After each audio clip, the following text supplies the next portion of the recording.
Welcome back everybody, my name is Tucker, and in today's video we're going to be talking about how Zion Williamson, despite missing so many games to this point in the season, could potentially win the NBA's Rookie of the Year award for this year. But really quickly before we get started, if you enjoy the NBA, then consider subscribing. I upload basically every single day. Okay, so before we get into the actual case here for Zion in terms of how this could actually happen for him, let's look at his season to this point and then compare it to obviously his main competition for Rookie of the Year in Ja Morant, and then we'll get to his case a little bit later on. So Zion to this point has only played in 9 games, but he's averaging around 21, 8, and 2, and overall the Pelicans have just a 5-4 record in those games. Now that's better than their win-loss pace before Zion came back, but not necessarily anything earth-shattering in terms of, he comes back and immediately they win 8 games in a row. Not that that was the expectation, but if you're thinking about a possible Rookie of the Year candidacy, that certainly would have helped him. However,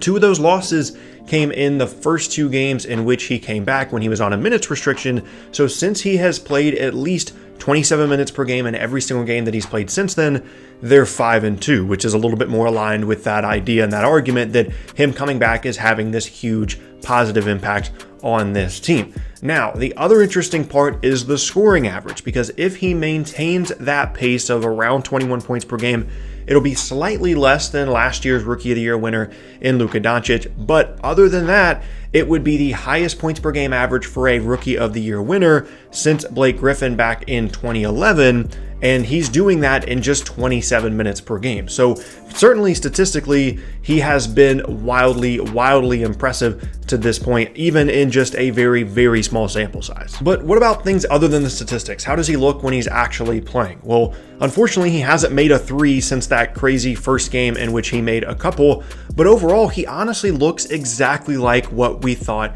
he would. He's been destroying teams in the paint. He's been getting to the free throw line a good amount, not shooting a great percentage from the line, but he's had some bigger games, and he's just had some games where he's been a little bit rusty from the line, but he's been everything we thought he would be. He's been making plays defensively. They've been playing him at the 4 and the 5. He's been able to get to the rim. Pretty much all the damage he's doing is in the paint. He's getting those garbage points because he's just such a better athlete than a lot of the other bigs. And that is impressive in and of itself, the way that he's playing, but also when you consider all of the rust, the fact that these are his first handful of NBA games, the fact that he is having to be integrated into a team that has plenty of other offensive talent, whether it's Drew Holiday or Brandon Ingram, and he is still being the guy that we thought he would be. And he has been incredibly effective, incredibly efficient, which again, given the rust, the fact that he's really not in basketball shape and he's coming into a team that had already played 40 games without him is really impressive. But on the other side of this, let's talk about Ja Morant's season to this point. He's played 48 out of the 54 games that they've played, and he's averaging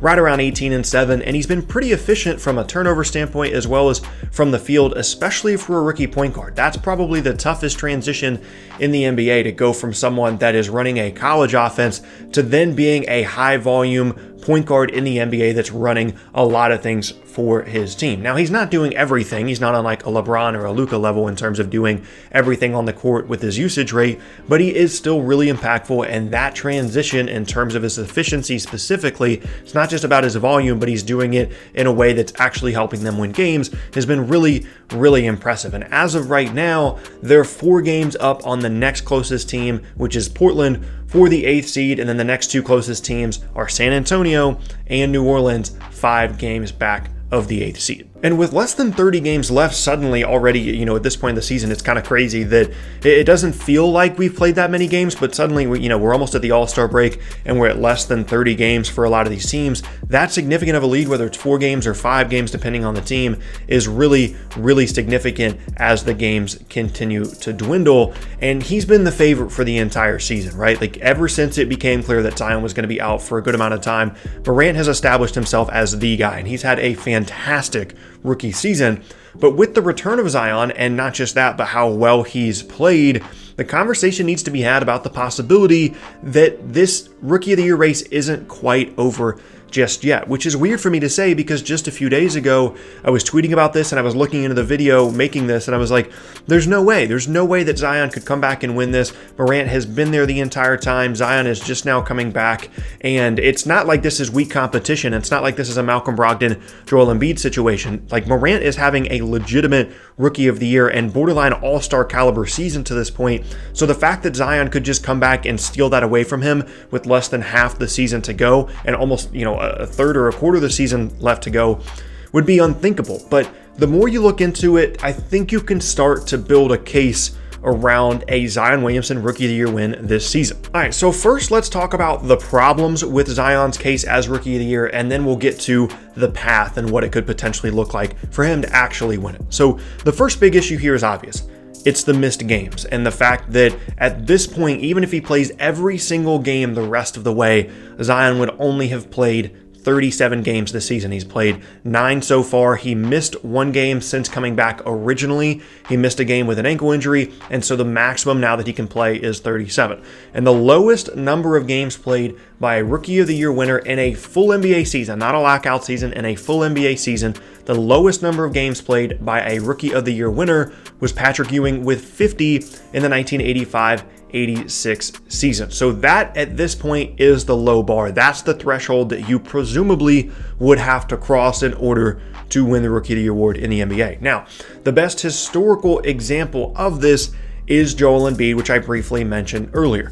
The year that he was up for the Rookie of the Year award in 2016-17, Malcolm Brogdon ended up winning the award, and it was relatively surprising that he did because Embiid was so good as a rookie. The problem, Embiid only played in 31 games while Brogdon played in a significantly more portion of the season, and Embiid only got, he ended up in third place, but he got the second most first place votes, despite arguably in that 31 game stretch having a fantastic rookie season. Now, the other problems to this are, as I said earlier, the competition in that Embiid season being Brogdon is much, much higher this year with Morant, who in any given season would have a legitimate case for Rookie of the Year, whereas I don't think that was necessarily the case with Brogdon, with that class not having a great start to their careers. So that's definitely an issue. And the other part of this is, let's just say that things don't go well the rest of the year for the Pelicans and there's 10 or so games left and they're 5 games out of the 8th seed. They're going to shut Zion down once they feel like they're legitimately out of the playoff race. They're not going to play him once they're out, and they're not going to play him when they don't need to if they feel like, things are going downhill pretty quickly. They're not going to do anything too aggressive. They've been overly cautious time and time again with this guy, and so that is going to be an issue the later we get in the season if they do start to slide in the playoff picture. And then the last problem to talk about here before we get to the actual case is it's possible that even if Zion plays every game the rest of the year, people just perceive Morant's rookie season as better, regardless of where they finish in the playoff standings. The fact that he's been there all year and just his play in general, you could argue has been better, because you could certainly make the case that Zion's supporting cast in New Orleans is better than what Morant has had to deal with in Memphis. And you could just, at the end of the day, even if he plays every game, even if they get overtaken for the 8th seed, you could say, no, Morant had a better rookie season. So those are all the issues. Now let's get to the case. What's the path for Zion to actually win this award? What has to happen? So the first thing for me is the games played, right? Like, he has to play, in my opinion, at least 35 games. And ideally that number would be much closer to 50, to that Patrick Ewing threshold, but unfortunately that's just not possible. So he has to get to at least 35. Like, if he starts getting closer to 30, there's just no way that he's going to be able to win the Rookie of the Year award over someone like Morant that's only missed 6 games to this point in the season. So at max, in my opinion, he can only miss 2 more games the rest of the year, which, as I said, since he returned from the knee injury initially, he did miss 1 game against Indiana due to a ankle injury, I believe. And the other part of this, and certainly the most significant in terms of building his case, is the Pelicans have to overtake the Grizzlies for the 8th seed in the Western Conference. This is the biggest thing that Zion has going for him in his Rookie of the Year candidacy, is the fact that his team has a chance to get the 8th seed after not being a playoff contending team before he came back. So you have that difference in how well the team is playing from before he was there to now after.